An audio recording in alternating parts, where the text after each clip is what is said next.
medical statistics and statistical learning, and he's the lead of the Precision Medicine and Statistical Learning group. His interests are very broad, but his main focus is applying statistical and machine learning methods to identify predictors, mediators, and moderators of treatment success. And today he's going to give a talk about model fitting and how you can navigate the problems that come up. So I think we can sort of assume that that's reached the critical mass now. So Daniel, do you want to take over? Yes, I can take over. Yes, thanks, Sam, for the invitation and introduction. So as Sam said, my main work is currently prediction modeling, but I was always interested in model selection. So I'm not talking at all about prediction modeling. I'm talking more about model selection for so-called explanatory statistical analysis and not predictive statistical analysis. And this is quite an old interest for me. And I think it's quite this model selection using Akaike's information criteria is a very nice and useful way to think about your research hypothesis and how you could compare it. So what I will talk about, if it works, is first about model selection in general and the problems with so-called stepwise model selection procedures.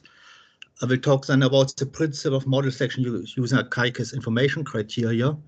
And when I use the AIC, you can all, if you heard about the BIC or used the BIC before, all the procedures I'm talking today can also be applied for the BIC in the same way.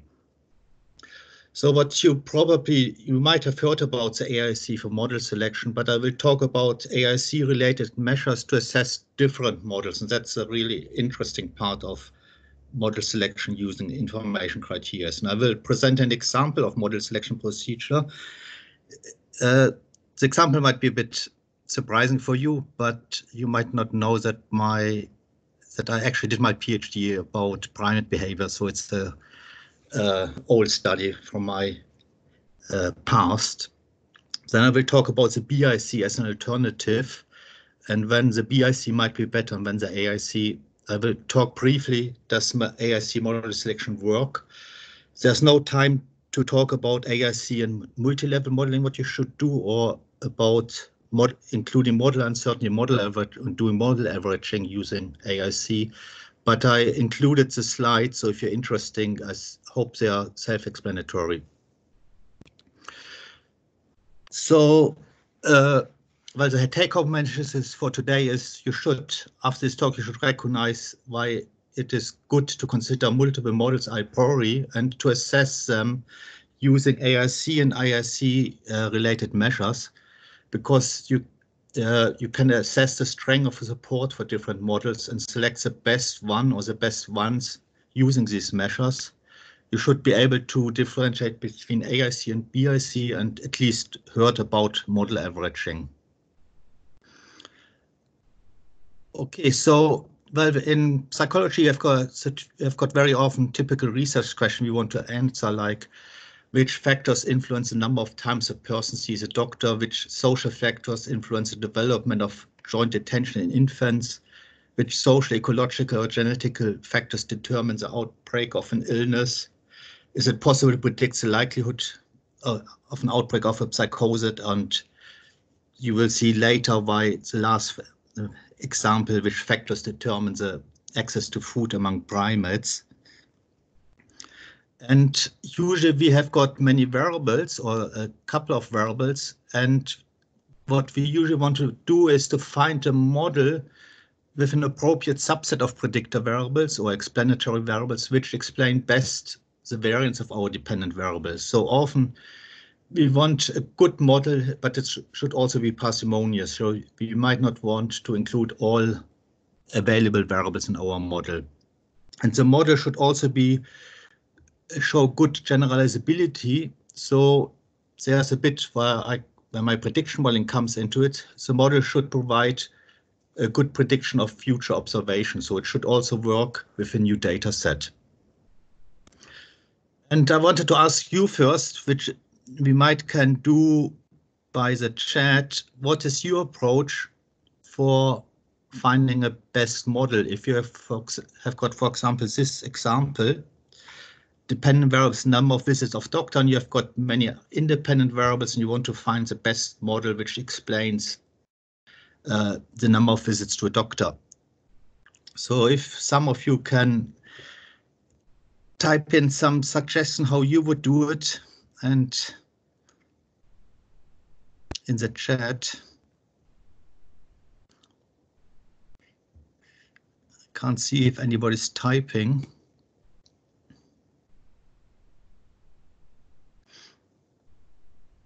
Nobody's typing. Oh, Andrew is. No, I will not talk about this, Andrew.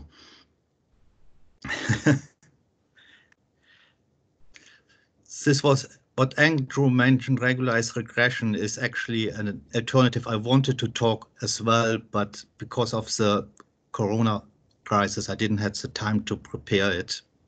But Andrew can talk about it. So there are not too many examples. So what's usually done? Okay, great. That's an excellent suggestion, which is one which is not a good way to do it. So you do a univariable regression of each independent variable, and then you only include the significant ones. So basically it's based on t-test. And another one is usually you choose the most significant one, and then you look at step by step more significant ones until nothing is significant anymore. So of model selection is usually based on null hypothesis testing, and usually we use some stepwise model selection procedures like forward or backward model selection, or including only significant one from univariate analysis. So it's based on statistical null hypothesis, and you usually do some sort of automatic model selection procedures very often. Okay, there are problems with this standard approach. Well, first of all, there's no theoretical basis for this kind of stepwise regression approaches. And very often, if you do different procedures, you get different answers. And very important is it gives you bias regression coefficient as soon as you test more than one model. So bias regression coefficient means that the coefficient in your final model are usually too large, either too large in a positive or in a negative way. And they basically need shrinkage. They should be in reality be smaller. And the second problem, which is basically based on, because you do many tests, it's a multiple testing problem. Your standard error and confidence are too narrow and your p-values are too small. And at the end, you only have got one model, which is your final best model. But there might be other models which have got almost the same support, but you don't really consider them, and perhaps they make more sense from a theoretical point of view. And another thing which this standard approach is, it does not really allow you to think about what you're doing. So you just do something automatically. So the problem is the model evaluation and model selection uncertainty is completely ignored. And it means that your best model are overfitted.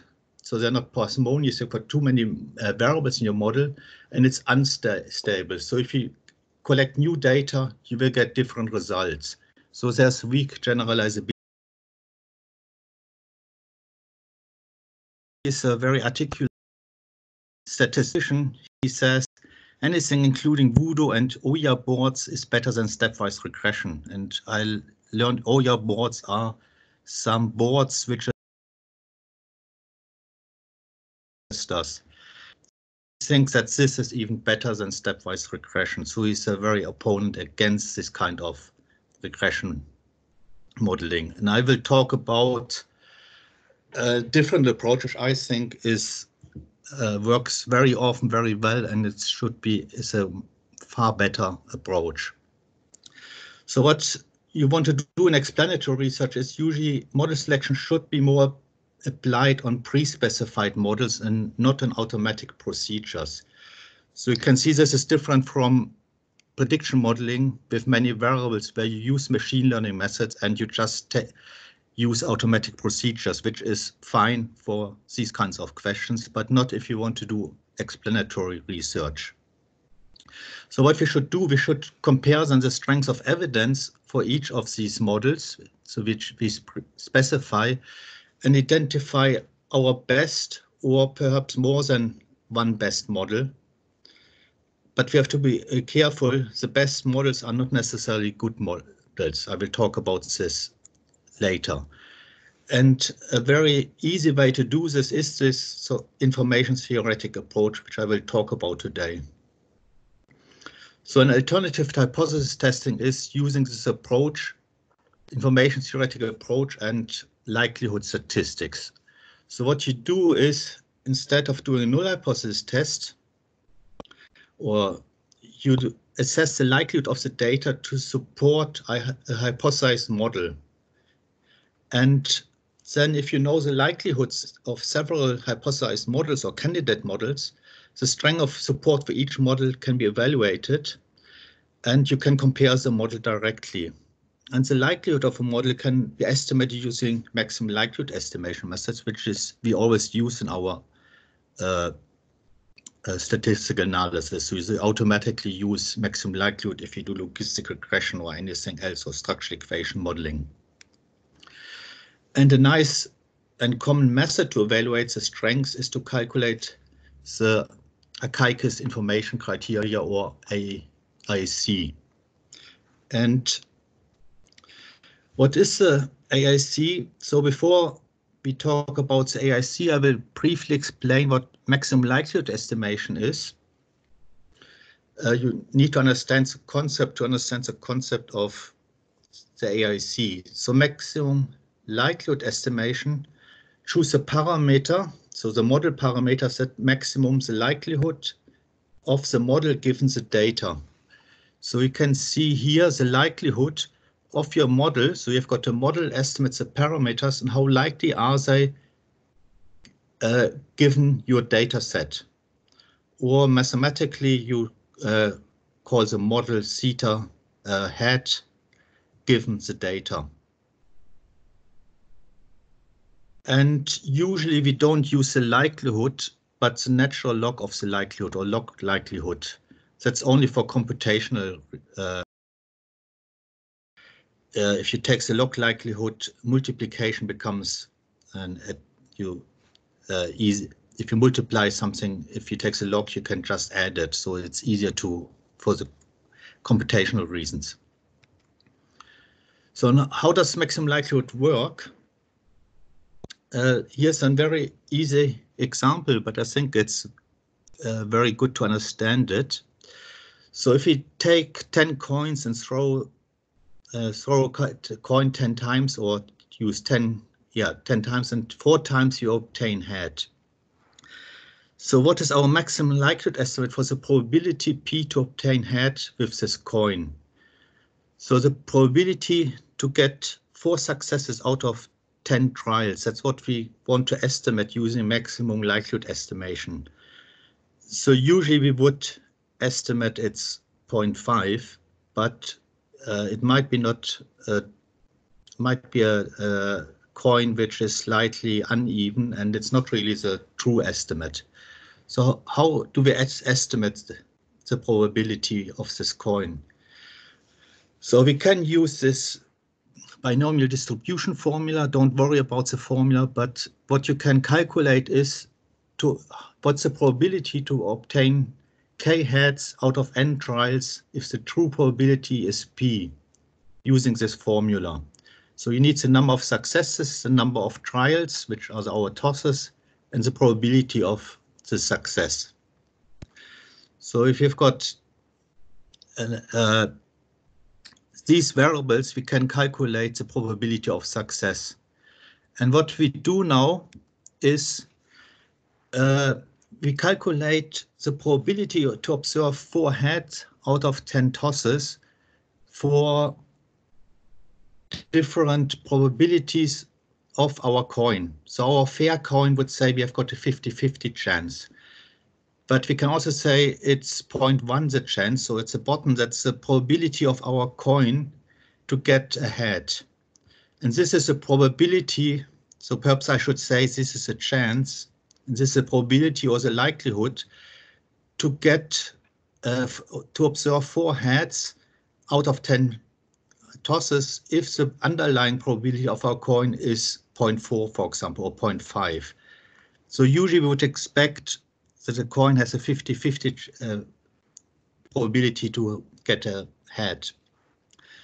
So if you have tossed that coin 10 times, you would expect that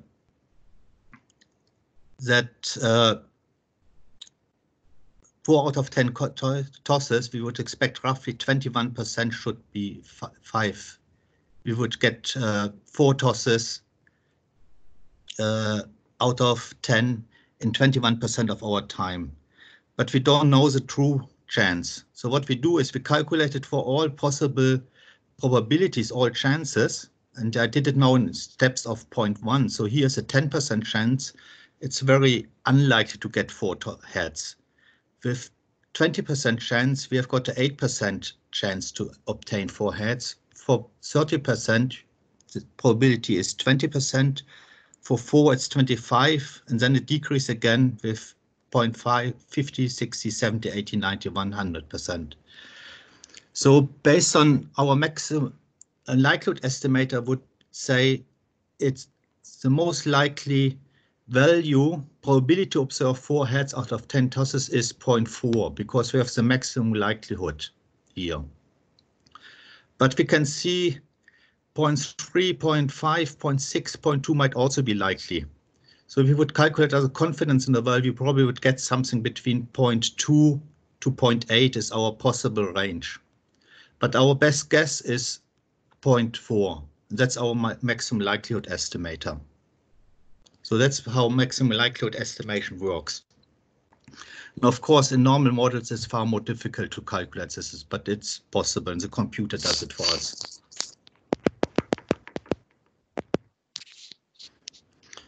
So that's the idea of maximum likelihood estimation. And now we can, if we understood this concept now, we can use now the theoretical information theoretical method in likelihood statistics by not testing the significance of our parameter, but using this likelihood of the data to support a method. And we can't really estimate the true likelihood, but a common way to estimate the likelihood of several models is to use the AIC. And the AIC basically works by, we assume there's a true model which describes a true mechanism that generate our observed data, and it's usually assumed highly dimensional. And usually we accept that we only can approximate reality, and we try to select a model that minimizes information loss, so between our true model and our actual model. And this relative information loss is can be measured using the so-called Kullback-Leibler information. And this describes information loss when a model G is used to approximate a true model F. So model G is our model, and then there's some underlying true model, real model. So it's a measure of the distance or the discrepancy between our model and the true model. And of course, we can't calculate the true information loss because we don't know the true model. A famous statistician in the 70s that a relative distance of the model G to the true model can be estimated using the maximum likelihood of our model, or the maximum log likelihood of our model. And he could show in a very famous paper that an approximated unbiased estimator of the relative distance between a fitted model and the true unknown mechanism, so the reality is just the log likelihood of our data minus k. and k is just the number of parameters. So we've got our maximum, our likelihood, which is estimated by the maximum likelihood estimation process, and then we penalize it for the number of parameters in our model. So the more parameters, the stronger the penalty. So it's a very simple formula, and it makes sense that you penalize for the number of parameters. Now, Kaike formulated then the AIC, which he actually called N information criteria, but nowadays it's called a Kaike's information criteria as -2 log likelihood of the data plus 2k. And that has got historical reason that Kaike multiplied this previous formula by -2. So I don't really know why he multiplied this with -2, but he did. And that's now our AIC. And the AIC is basically a measure of the relative distance to the true model. So it's an estimate of the expected relative distance between the fitted model and the unknown true model, which generated the data. And if you calculate the AIC now for different candidate models, then the best model is simply the one with the smallest AIC. And well, the philosophy of the AIC is basically it denies the existence of a true model or identify with true model and use the expected prediction of future data as a key criterion on the adequacy of a model. So it basically looks like identifies a model which most likely predicts best future data, which best fits into the model, which best fits if we collect new data and fit it again. So it selects the best model of several competing models as the one which predicts best in a new data set. So you can see there's a relationship with prediction modeling. Or more technically, it selects a model which minimizes the mean squared error of prediction or estimation. And the AIC has got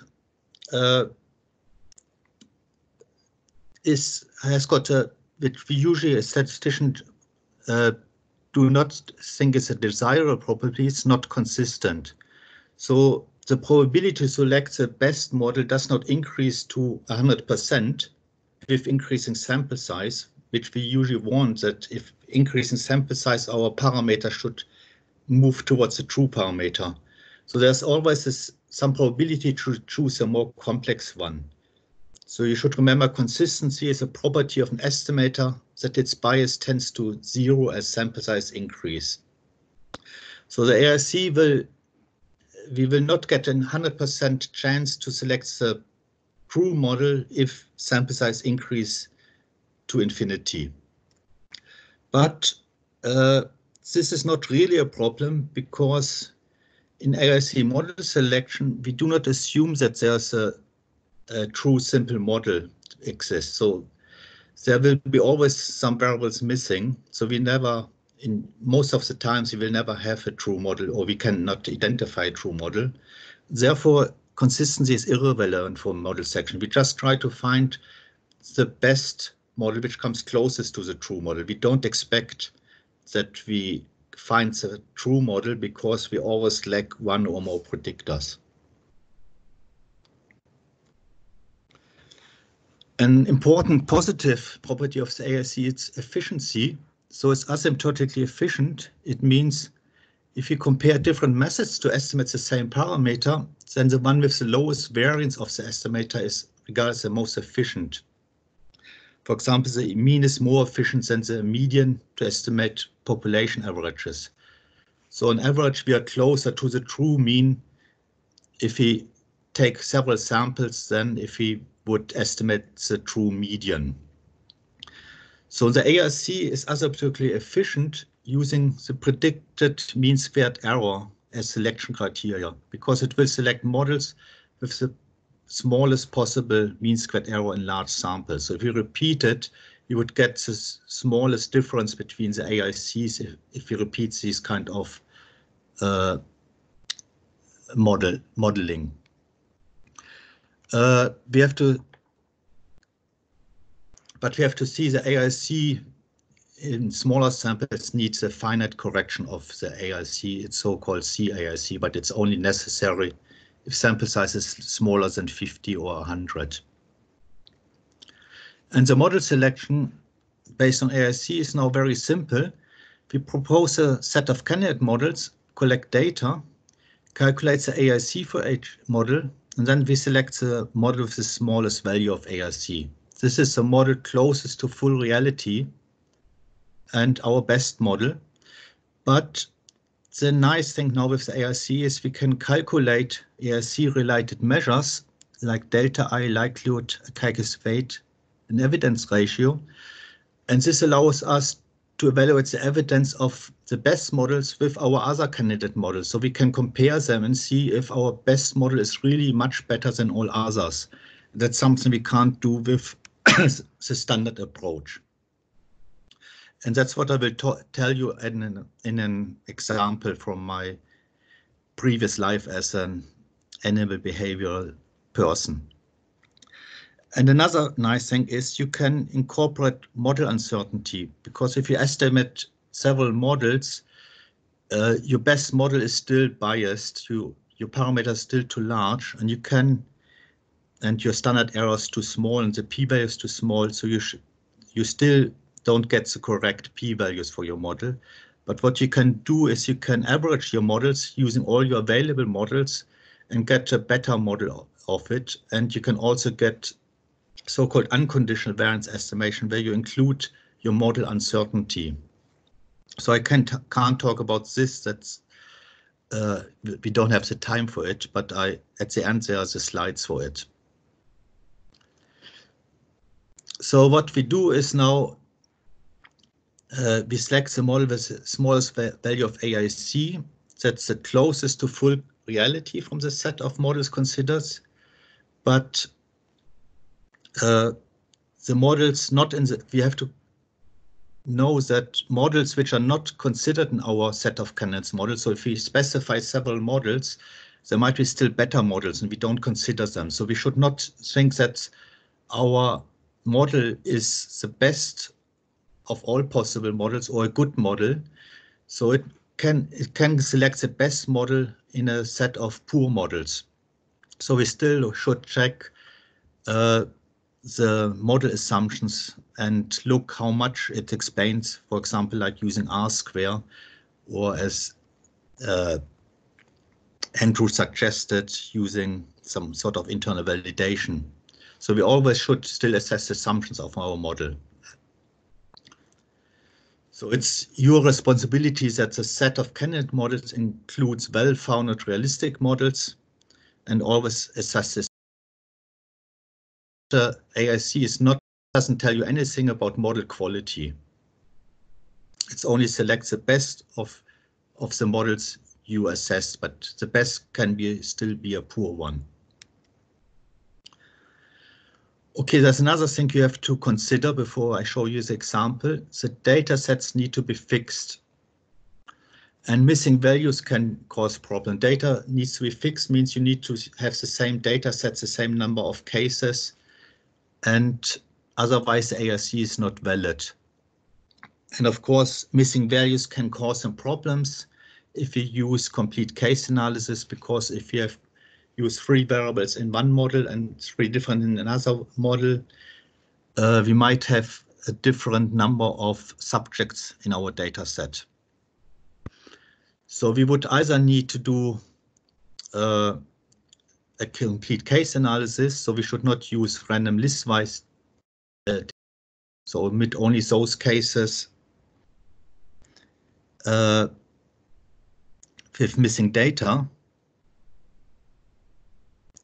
I just looked at the chat. I probably should not look at it. One moment, Julian. So we need a fixed data set, always the same number of subjects. And missing data can cause a problem. So what we can do is we can use multiple imputation and use, for example, the average AIC. So there are some citations. in repeated measurement designs, if only the dependent variable is missing, sometimes it's not really a problem, because as long as the follow-up measures are missing at random. AIC and BIC are very popular in structural equation modeling. There we use full maximum likelihood estimation. There missing data also not a problem. But I have to say, the missing values is always a problem, but it's not an AIC specific problem. We would have the same problems if we do stepwise model selection. But these are some ways how you could handle these kind of problems with missing data.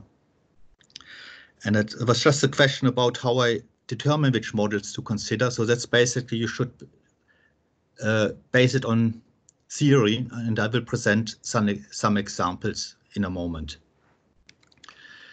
So how do we get the likelihood estimation in the AIC? Well, you get it now from every software, SPSS, Data, R, SAS. So you can see it here in Stata. We get the AIC and BIC. You can see, if you want to do it manually, here's the log likelihood.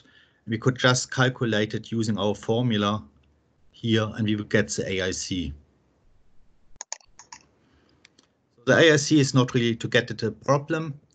I will talk now how to do this model selection, how to apply it using an example from my PhD, where I wanted to determine the access to food in a group of captive Sooty bees. So these are these cute animals.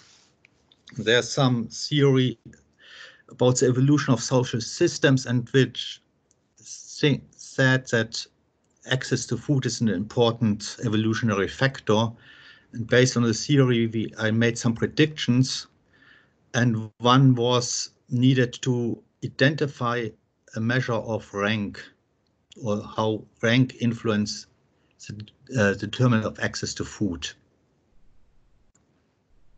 So what I did is, my dependent variable was the time spent at the food resource. So they had a restricted food resource and they could feed there. And my independent variables were two kinds of dominance rank. I will explain in a moment what more. And age, sex, and two-way interactions. So age and sex is known that they influence access to food, and another important influence is dominance rank. But the question is how to measure dominance rank within a group.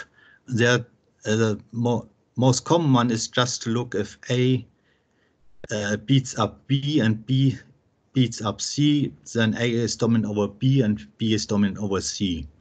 But this dominant ranks might not always work, because it might be possible that C is beating up A. So there are some circular problems. So there's a way to get the most likely dominance. A beats up B, or B beats up C, and so on. But there's another, at this time, better way, or the better way to assess dominance, which is a so-called BBS dominance score, which includes aggression towards another partner, as well as submissive behavior, and it uses a quantity as well. So I will not go into details, but my research question was, which is a better measure of dominance? So this classical dominance rank or the BBS dominance score. So what I looked is which can predict better of these two variables, the time spent at the food resource. So what I did, I proposed a set of candidate models, and you can see them here quite a lot. So my model 1 just includes a classical rank score, model 2 age and rank, model 3 sex and rank, model 4 sex, age and rank, and then the other 4 models also included interactions. And then I did exactly the same with the dominance score. So the same models, but I replaced the rank with the dominance score. And then I also used age and sex without any dominance measure. So I had 20 different candidate models, And I want to see now which is the best model. And in addition, my research question was, is rank better or dominance score better? And I did first a stepwise multiple regression, and model 9, the dominance score, was selected as the best model. So I calculated then the AIC for all the different models, and I had to use here the small sample. My sample size was 30, I got 25. So you might criticize it that I've got too many variables in the model. That's true, but it's a nice example to explain the concept. So I calculated the AIC, for example, in this case, I had a log likelihood of 25. I plugged this in, calculated, and I get minus 45.4. So my sample size is here. It will go in here because of my small sample size. And otherwise, it's just -2 log likelihood plus 2 times the number of parameters. And I've got in the first one 2 parameters. That's the intercept and my dominance score. So that's what I did then with all my different models. I actually did it by hand at this time. And I did get now all these different AICs, and I selected them from smallest to largest. And we can see that the best model based on stepwise model selection is not the best model using the AIC. So the AIC choose age, the dominance score, the BBS dominance score, and the interaction between age and dominance as the best model. And now for me, I wasn't really interested which one is the best model, but I could see now that all the dominance score, the same models with either dominance score or rank scores, the dominance score was always far better than the rank score. So we can see the top 7 models are all using the dominance score. And if I compare this model with the equivalent here, I can see the dominance score is better, and with all other models the same. So this showed me already that the dominance score seemed to be much better, or I don't know if much better, but better than the rank score. So I was already quite happy about this result. But I don't really know now how much better they are. So I calculated now these AIC related measures. First, the delta I, the likelihood, Akaikis weight, and evidence ratio. So delta I is just the difference between the AIC of each model minus the AIC of the best model, so with the minimum AIC. So it's just a difference in the AIC between the best model and all other models. So you can see, for example, for this model, I calculated minus 45.4 minus 51.8 is 6.4. So the difference in AIC is 6.4 between model 3 and model 1. And I calculate this for all models. So again, that's pretty simple. And then there are some first rule of thumbs. A delta value of smaller 2 of the best model is substantial. You still have got substantial support for this model, and it should be considered along with the best model. Based on experience, I would rather say smaller than 0.17. And then another rule of thumb is a value within 4 to 7 of the best model has considerable less support. You could, in statistical hypothesis testing, you probably would say it's not significant anymore. And if it's larger than 10, then this model has got no support at all, and you can completely forget it. So we can see now that our best model is pretty much better than all other models, but the second one might be still a possible candidate for a good model. So again, these are rules of thumb, and we should not really use them too much, but they're usually used in by most people in model selection, and they just stop. What we should now calculate is the AIC-related measure, the likelihood, which is the likelihood of a model given the data to be the best of our set of candidate models, which is, we can calculate it's proportional to this formula. And it's basically just back transforming our AIC into a likelihood. So this is basically our difference in AIC, and we just back transform it. So we took the log, so we have to take the exponential. We multiply it with -2, so we have to multiply it with 0.5. And so this, we get now a relative measure of our likelihood of this model, or the difference in likelihood, or the relative strength of evidence. So we can calculate this for each model again. So we calculate the difference for this is 3.1. We just plug it into this formula. We get this 0.21. So I will explain, we need this likelihood now for the next step to get Akaike's weight. So the likelihood basically tells us now this model is a fifth less likely to be the best model than the best one. But before we interpret it, we calculate Akaike's weight. And that's basically, we calculate the probability now that the model is the best model among the whole set of candidate models by calculating this relative likelihood distance by the total sum of the total likelihoods of all models. So what we do now is, we've got the likelihood here of 1, here of 0.21, and so we divide 1 by the sum of all other likelihoods. So we add up our likelihoods, and we get 0.77 for the best model, 0.16 for the other model, and so on. And the interpretation is now very nice, because this is now the probability to be the best model is 77% for the first one model. And for the second, it's 16%, for the third is 3%. So the last one, again, I will explain it, all the evidence together. We calculate the evidence ratio, which is just the relative likelihood compared the relative strength of evidence for each model. So we just divide our likelihood by the likelihood of the best model.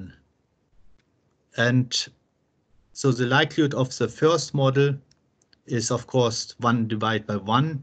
And the likelihood of and the evidence ratio of the second is 0.21. It's 0.77 divided by 0.6 is 4.8.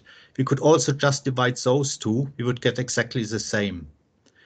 And now this evidence ratio just tells us model 1 is 5 times or 4.8 times more likely to be the best model than less likely the best model than, the best model is 4 times 8 times more likely the best model than the second model. And the third model is 25 times less likely to be the best model, or the best model is 25 times more likely the best model than model 3. So again, we calculate for everything. Here you can see these are completely unlikely. So based on this Akaike's related procedures, usually we just look at Akaike's weight and the evidence ratio. So we can see the first 2 or 3 models are about 97–90% probability one of the 3 is the best model, and 70% probability has got the first model. And we can see model 2 is 5 times less likely the best model, which might be still a possible model. Model 3 seems to be pretty unlikely, it's 25 times less likely. And all others seem to be, we can ignore. So what we probably could say is the first model is probably a very most likely the best model, but we should not forget the second model, but we probably can ignore all other models. What we can conclude then now is the access to food is best described by the BBS dominance score plus age and the interaction between age and dominance score. But we should not ignore sex, which is the second model, sex that's included here. So here we could assess all possible models and could see that our best model is indeed probably the best model, but gender might still be of importance. And I just plotted here the results to explain it, what it means. Basically, it shows that dominance rank seems to be very important among young, but less important among old animals. So that's the interpretation of this interaction between age and dominance score, which also made sense from a theoretical point of view. So I've got another example, which is more related to your research, where I used AIC and AIC related measure to compare two hypotheses about how cognitive behavior therapy for chronic fatigue syndrome works. So we did a mediation analysis, a temporal mediation analysis. Basically what we wanted to see is, I've got it here, we measured, for example, fatigue, avoidance behavior and fear avoidance at 4 time points, baseline, discharge, 3 months and 6 months follow-up. After discharge, the fatigue was still decreasing, was still changing.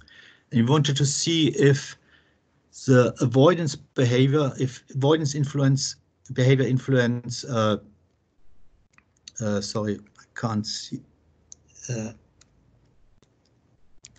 avoidance and fear avoidance influence fatigue or lowers fatigue, or if it's the other way around, if fear avoidance influence avoidance behavior. So we have got fear avoidance at discharge here, avoidance behavior here, and fatigue still here. So we have got different measures measured at different time points.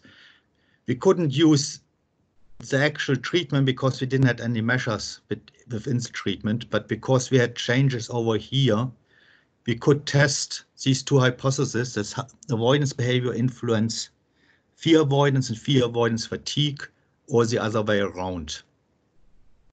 So it's not a cross-sectional, but a temporal mediation analysis. And we used the baseline scores to be corrected for baseline differences. So, and we assessed then both full mediation, so we only had this path, or partial mediation where we had a direct and indirect effect. And we did this the same with social adjustment and wanted to see which of the two if avoidance behavior influence fear avoidance or the other way around. So what we did now, if we just look at fatigue, we compared 4 different models. And I have to say both models were based on theory. One, so there are 2 competing theories. One says avoidance behavior influence fear avoidance, and the other one says the other way around. So we want to see which gets more support. And if you look at this, we could see avoidance, the fear avoidance as the mediator between avoidance and fear avoidance. The Kaike's weight, for example, was 95.7. So there was a very high probability that this was the best of the 4 models. The full model had very little support.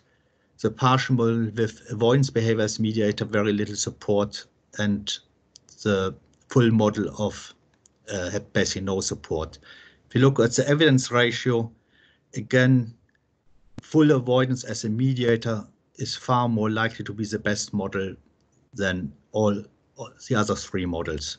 So here we did get very good evidence that fear avoidance seems to be the mediator, not avoidance. And if we did look just at p-values, every path was significant. So we couldn't distinguish between those two models using statistical tests. With social adjustment, we did get very similar results, although it was not as obvious. So the mediator gets a little bit less support for fear avoidance compared to avoidance behavior. So that's how we used the AIC as to compare 4 different competing models. So it's a bit more tricky to do this because we have to constrain variables which are not in our model to 0. So if you're interested in it, please have a look at the paper. I explain everything in details. So the paths I showed were consistent with the hypothesized model in which fear avoidance beliefs at the 3 months follow-up partially mediates the relationship between avoidance behavior, discharge, and fatigue at 6 months. So just, it's already quite late, just the BIC, what I want to tell you. So the Bayesian information criteria is very similar to the AIC. We just have a different kind of penalty which depends on the sample size. So it looks very similar. We've got our log likelihood and penalize it for the number of parameters, but in this time sample size influenced the penalty. So model selection works exactly the same with the AIC. We just have to interpret it slightly different. The BSI penalize more for parameters the larger the sample size because of this term. Therefore, with increasing sample size, smaller models are selected. So the BIC assumes that there is a true model exists, and the selected model is the one with the highest probability to be the true model. So that's a very different approach. So the AIC assumes we select the best model, which is closest to the true model, but does not assume that we have got the best model, that it's the best true model. The BIC selects the model which is most likely to be the true model. And it has got a Bayesian interpretation. It assumes equal priors on each candidate model and uniform or vague priors on the parameters. So it's actually a way to a simple Bayesian model analysis. And well, we can ignore this one. So which one works better? Does AIC work better or BIC? Or so the AIC has a reputation to choose more complicated models, and the BIC often outperform AIC in simulation studies. However, the simulation studies usually have got a simple true model to simulate the data with some random error, so that usually we have got the true model among our set of candidate models. But usually we don't really have got the true model in our candidate set of models. Therefore, the AIC model selection approach, which does not assume a true model, works better if the true model is not part of the models to select.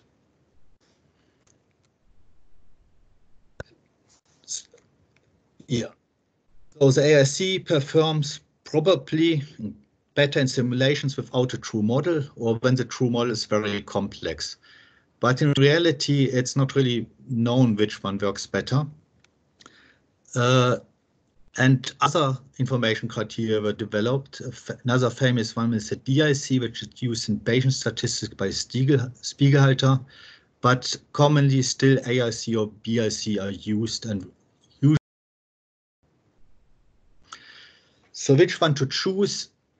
Well, the Bayesian information criteria is perhaps more useful in selecting a correct model, while if we have one, while the AIC is more appropriate in finding the best model for predicting future observations.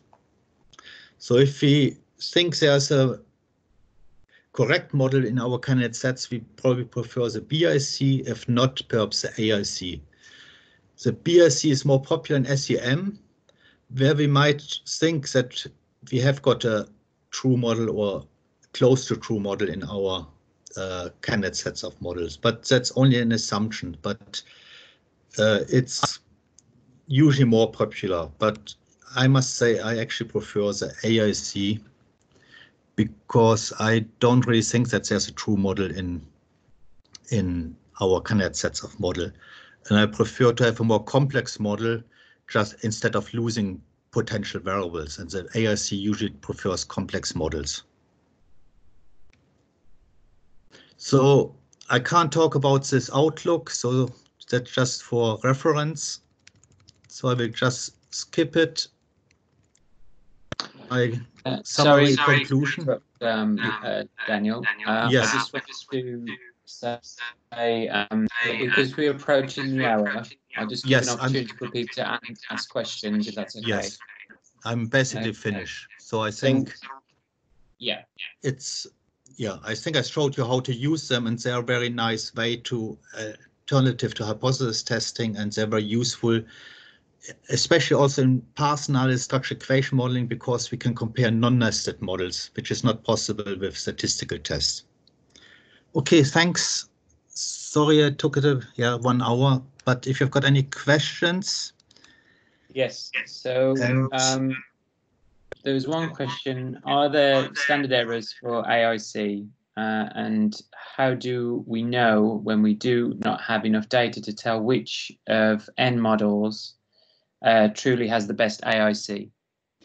Well, there's no standard error, and that's the problem why the AIC might not work well, because the variance, if you take the same another data set, the AIC varies perhaps quite a lot. But in general, the AIC is asymptotically equivalent to the leave one out cross-validation error. So it selects a similar model like we would select if we do, for example, tenfold cross-validation. Again, there we don't really have got an standard error as well. We only can repeat it and might see a bit more about the stability, but we can't see this in the AIC. That might be a disadvantage. Yeah. Okay. The next question is, what would you recommend to report in a paper with regard to model fit and its predictive value? So the AIC on its own is difficult to interpret as a reader. In my specific case, I'm using mixed models, and I believe calculating the R-square for mixed models is not possible. Yes, it's difficult because you might get negative variances, and that's the problem. You can see I talk about you can use AIC and BIC also for mixed models, but it's a bit more complicated because of this. You use restricted maximum likelihood or maximum likelihood estimation, but you can calculate the AIC everything else with mixed models and compare it in the same way. And the good metric for mixed models is difficult. So I would rather present the AIC related measures to compare the different models and do your normal model assessment by looking at the residuals and perhaps calculating standardized betas. Okay. So the next one is, if the AIC and associated metrics suggested that model 1, which includes an interaction but not a main effect, was most likely to be the best model, would we consider other factors? For example, if model 2 had almost as good metric but additionally included the main effect regarding interpretation of coefficients. Does that make sense? Well, I would not really include a model with an interaction and no main effects. I would always include main effects. So I would rather compare main effects only versus main effects plus interaction. Okay. Does it answer the question? I think so. I'm going via Marion on this. So I can just add. So if two models are very of similar quality, but one makes theoretical more sense, I would prefer than the more theoretical one, but mention that there might be a slightly better one. But that's the nice thing of AIC or BIC, that you can show that the second model is almost as good. Right. Okay. Is there a statistical concept similar to p-values when evaluating model results, i.e. could these model results, AIC or BIC differences, be related to chance alone?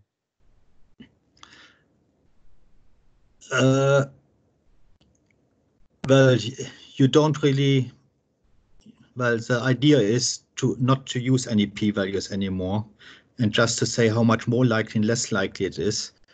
And you can just think how much evidence do I have for one compared to the other model, and if it's very close, you would say, okay, I can't really distinguish between those two, and therefore I will not say my best model is really the best model. I think that's the main advantage of AIC and BIC.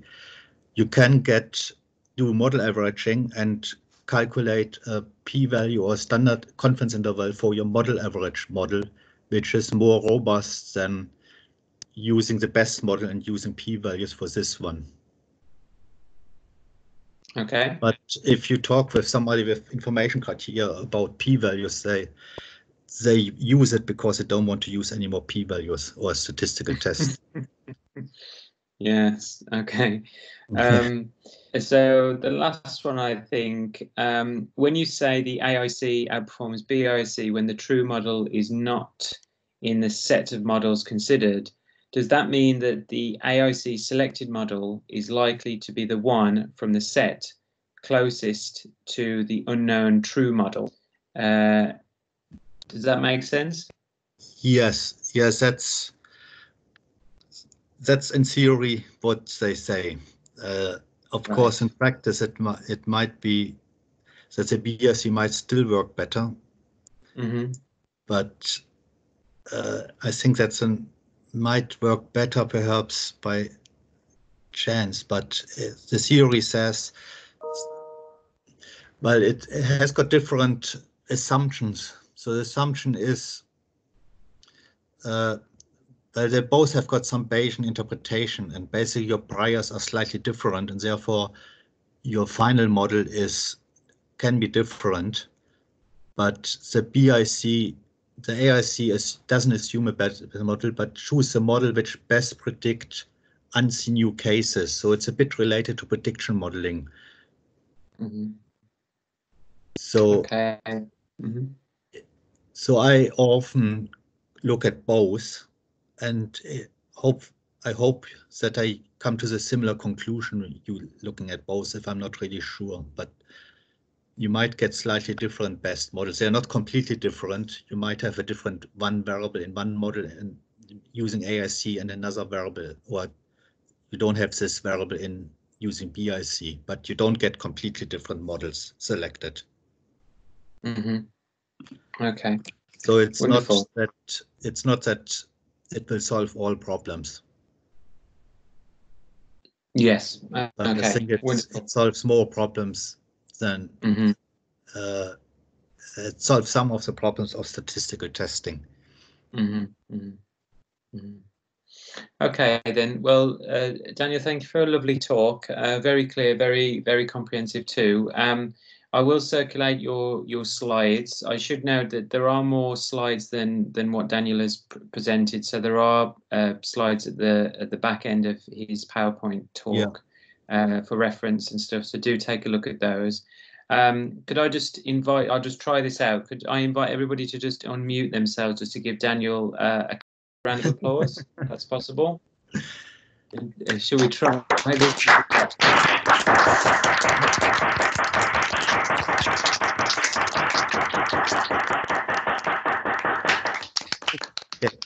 Very enthusiastic.